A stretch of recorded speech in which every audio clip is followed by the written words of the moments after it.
నమస్తే, welcome to Suman TV. నేను విష్ణు. ప్రస్తుతంతో పాటు AMFI registered mutual fund distributor Veldi Chakradhar గారు ఉన్నారు. వారితో మాట్లాడదాం. సార్ నమస్తే. సార్ నమస్తే. సార్ చక్రధర్ గారు, పోర్ట్ఫోలియో మేనేజ్మెంట్ సర్వీసెస్లో ఎలా ఇన్వెస్ట్ చేయాలి, అసలు ఎన్ని రకాల ఆప్షన్స్ ఉన్నాయంటారు? తాకట్టులో ఉన్న బంగారాన్ని విడిపించి ఆ రోజు ఆన్లైన్ రేటుకే మేము కొంటాం. Sharma gold company. యాక్చువల్గా పిఎంఎస్ అనేది చాలా మంచిగా రీసెంట్గా కాల్ చేస్తున్నారు నాకు, కొత్తగా వింటున్నామండి అని. యాక్చువల్గా ఇది ఇండియాలో వచ్చి 1993 నుంచే వచ్చాయండి. ఓకే, చాలా లాంగ్ బ్యాక్ ప్రోడక్ట్ ఇది. 30 ఏళ్ళ పై నుంచి ఉంది. 30 ఏళ్ళ నుంచి ఉంది. అప్పట్లో స్టార్టింగ్లో వచ్చినప్పుడు 5 lakhs మినిమం టికెట్ సైజ్ కింద ఎస్ఎబి పెట్టింది. 2014 వచ్చేసరికి ఏమైందంటేనండి, మినిమం టికెట్ సైజు 5 lakhs నుంచి 25 lakhsకి మార్చింది. సో 2014 నుంచి కూడా 25 lakhsతో కొనసాగింది. 2019లో అంటే మనకి చూడండి, బాంబేలో ఎప్పుడైతే అవేర్నెస్ బాగా పెరిగి, బాంబేలో ఎప్పుడైతే చాలా మంది పంప్ చేస్తున్నారు అమౌంట్స్ ఇందులోకి, పిఎంఎస్లోకి ఎప్పుడైతే బాగా ప్రాచుర్యం పొందిందో, ఆటోమేటిక్గా మినిమం టికెట్ సైజ్ అని పెంచుకుంటూ వచ్చింది.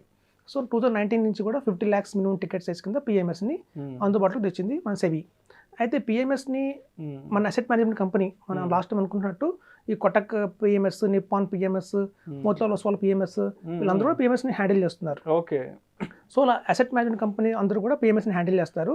అలా కాకుండా కొన్ని అడ్వైజరీ కంపెనీస్ సపరేట్గా ఉంటాయండి, పూర్ణార్ధ అని అటువంటి కొన్ని కంపెనీస్ ఉన్నాయి, వాళ్ళు కూడా పిఎంఎస్ని హ్యాండిల్ చేస్తారు.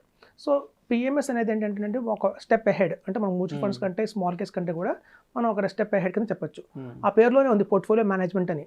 అయితే ఇందులో ఏంటంటేనండి, చాలా మంది తెలియని విషయం ఏంటంటే, ఈ మొత్తం 50 lakhs ఈక్విటీలో పెట్టాలా, మొత్తం స్టాక్స్లోనే వెళ్తాయా అని చాలా మంది క్వశ్చన్ ఉంది. ఇందులో చాలా ఆప్షన్స్ ఉంటాయండి. ఒక పిఎంఎస్లో వచ్చేసి మనం 50 lakhs మినిమం ఇన్వెస్ట్మెంట్ చేయాలి. అలా అని చెప్పి 50 lakhs ఈక్విటీలోనే పెట్టాల్సిన రూల్ లేదు. అందులో చూడండి, ఫర్ ఎగ్జాంపుల్ చెప్తాను, మనకి మ్యూచువల్ ఫండ్స్ ఉంటాయి పిఎంఎస్లోనే, మళ్ళీ డైరెక్ట్ మ్యూచువల్ ఫండ్స్ ఉంటాయి. సపోజ్ ఒక పర్సన్ ఎవరైనా కావాలి అనుకుంటే 50 lakhsని డైరెక్ట్ మ్యూచువల్ ఫండ్స్లోకి 10 lakhs ఇన్వెస్ట్మెంట్ చేయొచ్చు.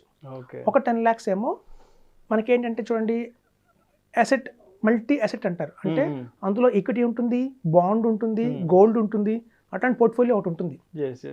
సో మల్టీ అసెట్ పోర్ట్ఫోలియో కూడా ఒక 10 lakhs ఇన్వెస్ట్మెంట్ చేయొచ్చు. ఈటీఎఫ్ ఈ మధ్య చాలా బాగా ప్రాచుర్యం చెందింది, ట్రేడెడ్ ఫండ్స్. సో అట్లాంటి ఎక్స్చేంజ్ ట్రేడెడ్ ఫండ్స్ కూడా 10 lakhs ఇన్వెస్ట్మెంట్ చేయొచ్చు. బ్లూ చిప్ కంపెనీస్ అంటే చూడండి, చాలా మంది చెప్తారు ఇండియాని రన్ చేస్తుంది టాప్ 50 కంపెనీసే, లార్జ్ క్యాప్స్. సో అట్లాంటి పోర్ట్ఫోలియో ఒకటి ఉంటుంది, అందులో 10 lakhs ఇన్వెస్ట్మెంట్ చేయొచ్చు. ఇంకోటి మల్టీ క్యాప్ స్ట్రాటజీ, అంటే అందులో ఒక small cap, mid cap, large cap అన్ని కలిపి ఉంటాయి. అట్లాంటి పోర్ట్ఫోలియో 10 lakhs ఇన్వెస్ట్మెంట్ చేయొచ్చు. చూస్తే చూడండి, ఒకటే పిఎంఎస్లో మనకి డైరెక్ట్ మ్యూచువల్ ఫండ్స్ వచ్చేసాయి, ఈటీఎఫ్ వచ్చేసింది, మల్టీ అసెట్ ఫండ్ వచ్చింది, ఒక బ్లూ చిప్ స్టాక్స్ పోర్ట్ఫోలియో వచ్చింది, అలాగే మల్టీ స్ట్రాటజీ పోర్ట్ఫోలియో వచ్చింది. చాలా మంది కన్ఫ్యూజ్ అవుతున్నారు, సార్ మనం ఎందులో ఇన్వెస్ట్మెంట్ చేయాలి, ఏది బెటరు, ఈటీఎఫ్ బెటరా, అది బెటరా అని. ఇప్పుడు చూడండి, ఎవరైతే కనుక 50 lakhsని 10 lakhs కింద ఒకేసారి ఇన్వెస్ట్మెంట్ చేసేస్తే ఒక 3 years లో వాళ్ళకి క్లారిటీ వస్తుంది, డైవర్సిఫై చేసేస్తారు. నిజంగా డైరెక్ట్ మ్యూచువల్ ఫండ్స్ లాభమా, ఈటీఎఫ్ లాభంగా ఉందా, లేకపోతే మల్టీ క్యాప్ స్ట్రాటజీ లాభంగా ఉందని వాళ్ళకి అర్థమైపోతుంది. సో పిఎంఎస్ అనేది ఒక కాంబినేషన్ ఆఫ్. అలా కాకుండా కొన్ని పిఎంఎస్లు ఎలా ఉంటాయి అంటేనండి, ప్యూర్గా ఈక్విటీ ఉంటాయి, పూర్తిగా లార్జ్ క్యాప్ స్ట్రాటజీ కావచ్చు, లేకపోతే మల్టీ క్యాప్ స్ట్రాటజీ కావచ్చు. అలా కూడా 25 lakhs large cap strategy, 25 lakhs multi cap స్ట్రాటజీలో కూడా ఇన్వెస్ట్మెంట్ చేయొచ్చు. సో చాలా అల్టిమేట్ ఆప్షన్స్ ఉన్నాయండి. దగ్గర మన ఇండియాలో ఇవాళ రోజున 365 పిఎంఎస్లు ఉన్నాయి, 100 పైన ఉన్నాయి. సో అందులో కూడా చాలా మంచి రిటర్న్స్ ఇచ్చే పిఎంఎస్లు ఉన్నాయి. ఇప్పుడు చూడండి, చాలా మంది అంటారు సిఏజిఆర్లో చెప్పండి మాకు, సిఏజిఆర్లో చెప్తే మాకు కొంచెం బాగా అర్థమవుతుంది.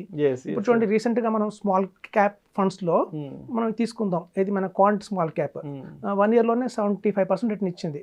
అంటే సపోజ్ ఎవరన్నా 1 crore పెట్టారంటే 1 crore మీద 75 lakhs వచ్చినట్టే కదా. అలాగే బచత్ పిఎంఎస్ అని ఒకటి ఉంది, పిఎంఎస్, అది 1 yearలోనే 96% ఇచ్చింది రిటర్న్. అంటే 1 crore పెడితే 96 lakhs 1 yearలోనే. మరి దీనికన్నా హెడే కదా. కాబట్టి ఏంటంటేనండి, చాలా మందికి అవేర్నెస్ లేదు, పిఎంఎస్ ఇస్ అ మంచి ఆప్షన్. సో ఇందులో చూడండి, ఫండ్ మేనేజర్స్ ఎలా ఉంటారంటే, కొన్ని ఫండ్ మేనేజర్స్ స్పెషల్గా పిఎంఎస్లు క్రియేట్ చేస్తారు వాళ్ళు. మీకు అటల్ సూర్యన్ ఒక పర్సన్ ఉన్నారండి, మీకు రాకేష్ జుంజున్వాలా ఐడియా ఉంది కదా. రాకేష్ జుంజున్వాలా అంటే మన ఇండియన్ వారన్ బఫెట్ అంటాము, అట్లాంటి రాకేష్ జుంజున్వాలా గారికి ఆయన రైట్ పర్సన్, రైట్ హ్యాండ్ ఆయన. సో ఆయన పోర్ట్ఫోలియో అన్ని కోట్లు అవడానికి హీఈస్ ద మెయిన్ పర్సన్ అనమాట.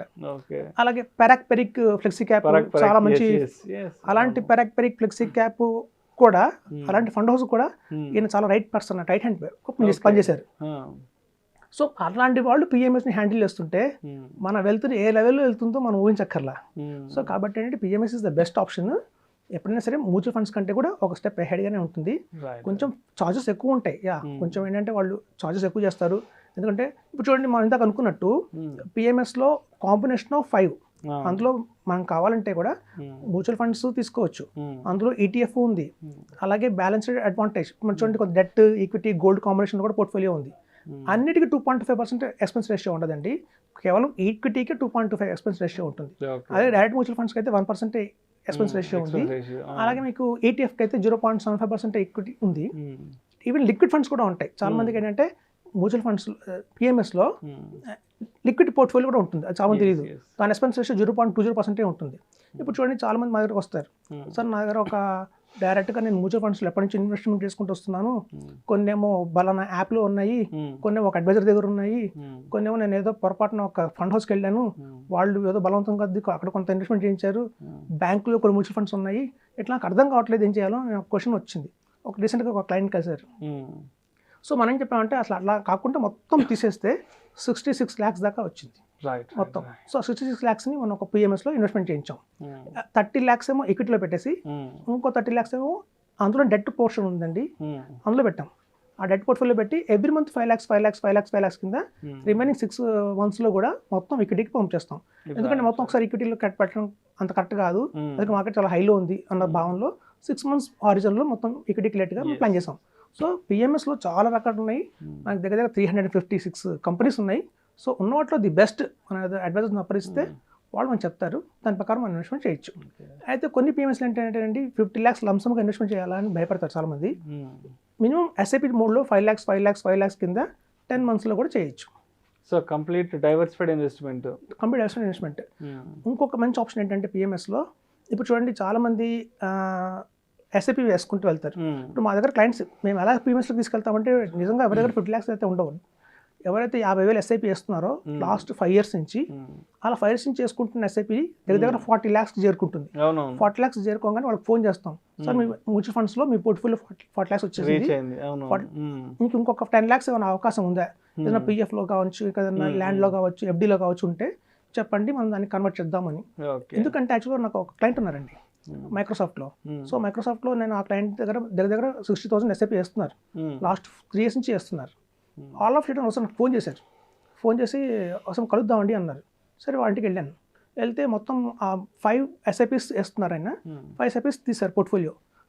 చూస్తే ఒక్కొక్క పోర్ట్ఫోలియోలో మ్యూచువల్ ఫండ్లో సేమ్ 120 స్టాక్స్ ఒక దాంట్లో, 80 స్టాక్స్ ఒక దాంట్లో అలా ఉన్నాయి.